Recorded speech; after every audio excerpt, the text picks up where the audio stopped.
সালামু আলাইকুম। ডিমওয়ালা মুরগি সেদিন কাটা আপনাদেরকে দেখিয়েছিলাম। আজকে নিয়ে আসলাম সেই ডিমওয়ালা মুরগি কিভাবে রান্না করলাম সম্পূর্ণ রেসিপি আকারে। তো বন্ধুরা, চলুন তাহলে রান্না শুরু করি।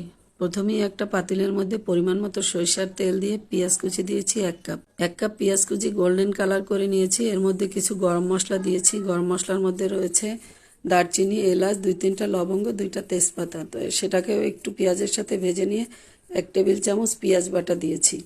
তো এখানে দেখুন আমি মাংসটাকে ভালোভাবে আগে থেকেই ম্যারিনেট করে রেখেছিলাম। আদা রসুন বাটা, হলুদের গুঁড়া, মরিচের গুঁড়া, জিরার গুঁড়া, ধনিয়ার গুঁড়া, লবণ এবং 2 টেবিল চামচ সরিষার তেল দিয়ে এই মাংসটাকে ভালোভাবে ম্যারিনেট করে নিয়েছি। তো এই দেশি মুরগি রান্নার রেসিপি আমার চ্যানেলে অনেকগুলো রয়েছে, সেজন্য আর আজকে এই ম্যারিনেটটা দেখালাম না। তো বন্ধুরা, ম্যারিনেট করা মাংসটা আমি দিয়ে দিলাম পেঁয়াজ ভাজার মধ্যে।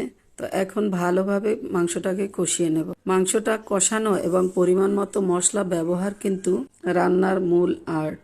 তো আমি এখন একটু ঢাকনা দিয়ে রাখবো, এতে করে মাংস থেকে পর্যাপ্ত পরিমাণে পানি বের হবে, আর সেই পানিটা দিয়েই আমি মাংসটাকে ভালোভাবে কষিয়ে নেব।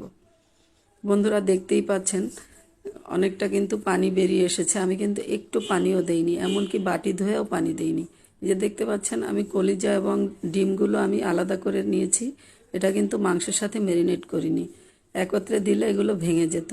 যাই হোক, এখন আমি আরও ঢাকনা দিয়ে দিয়ে কিছু সময় পরে পরে বারবার কষিয়ে নিচ্ছি। তো এই মাংসটা কষানোর পরে ভালোভাবে যখন কষানো হবে দেখতে পাবেন একটু কালার চেঞ্জ হয়ে যাবে। দেখতেই পাচ্ছেন এই যে এখন কালারটা কিন্তু অনেকটা স্পাইসি লাগছে, আর পাতিলের সাথে কিছুটা লেগে লেগে আসবে। এই মুহূর্তে একবারে গরম পানি দিয়ে দিলাম। 1 কাপ পরিমাণ পানি দিয়েছি, শুধু এই কলিজা এবং ডিমটা একটু শক্ত হয়ে যায় সেজন্য। আর এটা একটু কষানোও হবে এই যতটুকু পানি দিয়েছি এই দিয়ে। আমি কিন্তু এই যে দেখতে পাচ্ছেন চামড়া, পাক এগুলো এই মুরগির সব দিয়ে দিয়েছি। আমি এগুলো পছন্দ করি তাই আমি দিয়েছি, আপনারা পছন্দ না করলে ফেলে দিবেন। তো একটু ঢাকনা দিয়ে দিলাম। এখন কিন্তু ডিম এবং কলিজাটা বেশ শক্ত হয়ে গেছে। তো এই মুহূর্তে একটু আলতো হাতে নেড়ে দিতে হবে। আপনি জোরে জোরে নাড়তে গেলে ডিমগুলো ভেঙে যাবে। তো দেখতেই পাচ্ছেন ডিমগুলো দেখতে কিন্তু বেশ লোভনীয়, কলিজাটাও আস্ত রয়েছে। তো এখন এটা একটু ভালোভাবে কষিয়ে নিয়ে আমি এখন পর্যাপ্ত পানি দিয়ে দেবো মাংসটা সেদ্ধ হওয়ার জন্য। তো এখানে আপনি অবশ্যই গরম পানি ব্যবহার করবেন। মাংসের ভিতরে ঠান্ডা পানি ব্যবহার করলে মাংসটা দ্রুত সেদ্ধ হয় না এবং খেতেও কিন্তু অনেকটা পানসে পানসে আমার কাছে মনে হয়। তো যাই হোক, মশলাটা একটু পানির সাথে ভালোভাবে মিক্সড করে নিয়ে এখন দেখুন বলক চলে আসছে। ঢাকনা দিয়ে রাখলাম। ঢাকনা দিয়ে প্রায় 15 মিনিটের মতো আমি রান্না করেছি মিডিয়াম লো আঁচে। তো ঝোলটা অনেকটা কমে এসেছে আর ডিমগুলো পুরোপুরি রান্না হয়ে গেছে। তো আমি ডিমটা এখন একটু তুলে রাখবো, আর আমি কলিজাটাকেও তুলে নিলাম।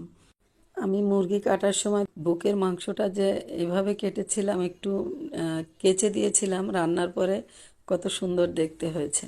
তো ঢাকনা দিয়ে রেখেছিলাম আরও প্রায় 5 মিনিটের মতো। ঝোলটা আমার একদম গায়ের থেকে একটু বেশি, দেশি মুরগিতে একটু ঝোল ঝোল হলেই আমার কাছে ভালো লাগে। দিয়ে দিলাম ভাজা জিরার গুঁড়া। তো এখন রান্নাটা কমপ্লিট হয়ে গেল। দিয়ে দিলাম কলিজা আর ডিম যে উঠিয়ে রেখেছিলাম, সেখান থেকে আমি ম্যাক্সিমাম ছোটোগুলো খেয়ে নিয়েছি, মাত্র 2টা রয়েছে। তো সে 2টাকেও দিয়ে এখন চুলা বন্ধ করে দিলাম। তো রেসিপি কেমন হয়েছে যদি ভালো লাগে তাহলে অবশ্যই ফ্রেন্ড এবং ফ্যামিলির সাথে শেয়ার করবেন। আর আমার মতো কে কে এই মুরগির ভিতরে ডিম, মুরগির মাংসের সাথে রান্না করা খেতে পছন্দ করেন কমেন্টে জানাবেন। তো আজ বিদায় নেব, দেখা হবে আবারও কোনো লোভনীয় রেসিপি নিয়ে। সে পর্যন্ত সাইদাস রন্ধনবিলাসের সাথেই থাকবেন। আল্লাহ হাফেজ।